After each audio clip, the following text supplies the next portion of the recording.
Hi everybody, I'm Chase Sanborn. On this channel I share some of the things I've learned over 40 years as a professional jazz trumpet player. I post videos on brass playing, jazz improvisation, and the business of being a musician.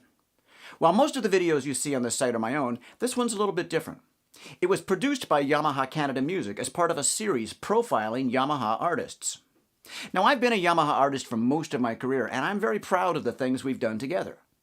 Aside from making some of the world's best musical instruments, Yamaha is in a class of its own when it comes to investing in music education.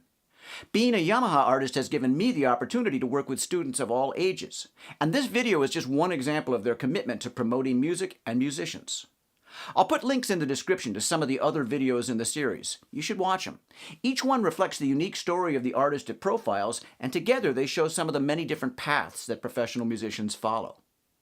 I hope you'll also check out some of the other videos on my channel and subscribe for weekly thoughts from the mind of a jazz trumpet player. Finally, just before I show you the video, I'll take this moment to say thanks to my friends and colleagues at Yamaha for decades of musical collaboration and an awful lot of good times along the way. Here we go.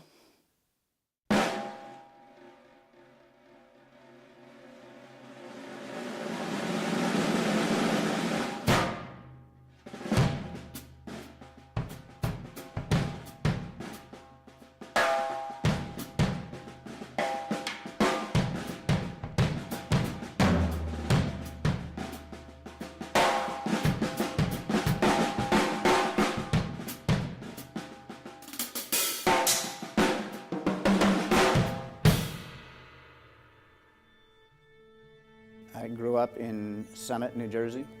I started playing trumpet in school, and in high school I commuted from my home in New Jersey to Philadelphia to study with a relatively famous teacher named Doc Reinhardt. And I landed in San Francisco primarily to take some courses in a recording engineering. I left for a year on tour with Ray Charles during that time, which was right about the time that they invented the machine to replace me. Somebody on a gig said, if you're looking for a studio scene, Vancouver is very much like San Francisco. And I had to go home and open an atlas to find out where Vancouver was. But while it was open, my eye just kind of stumbled on Toronto and Montreal. Everybody I asked who knew anything said, well, don't go to Montreal unless you're French, but Toronto would be a great place to go. I made the decision and I just picked up and moved here. We're talking 1970s now. So synthesizers and samplers really came on the scene just about the same time I did. It was hipper to have a synthesizer playing a trumpet part than it was to have a trumpet player playing a trumpet part, because it was the new technology. And people have realized that 4 synthesizers don't sound like a trumpet section, and they start programming it, trying to make it sound like 4 different players and detune it a little bit and trying to breathe humanity into the machine perfection. But a shift came for me about middle of my career, and it all came when a magazine, Canadian Musician, asked me to write an article on brass playing.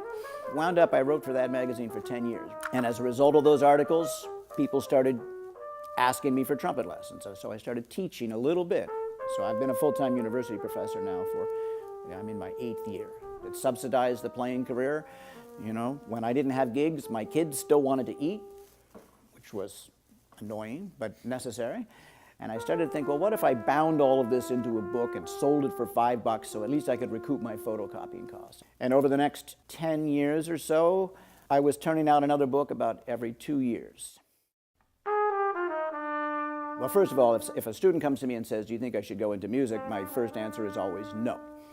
You should go into music probably over the objections of everyone. Should you be a musician?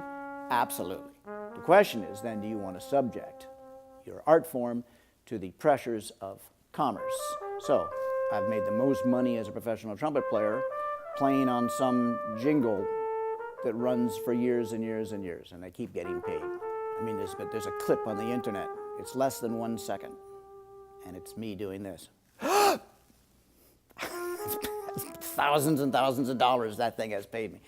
And then on where I would use my talents the most would be a jazz gig. I bring everything, every ounce of my creativity and ability on the instrument, and everything in music comes out to that, and you're working for small money, maybe the door. Then another way is to use your musical talents in maybe not necessarily creative ways, but in craftsman-like ways to make a living. And even students in university can make way more money on an hourly basis teaching if your devotion to the art is as strong as it needs to be, it probably supersedes everything else.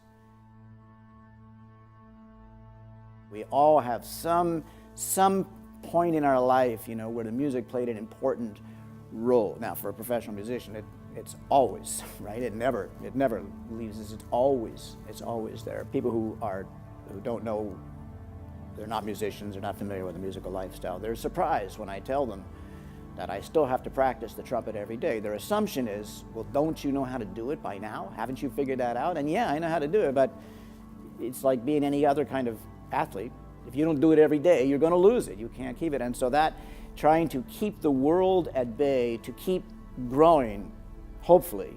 There was a famous trumpet player when they asked him, what do you do to get better? And he said, get better.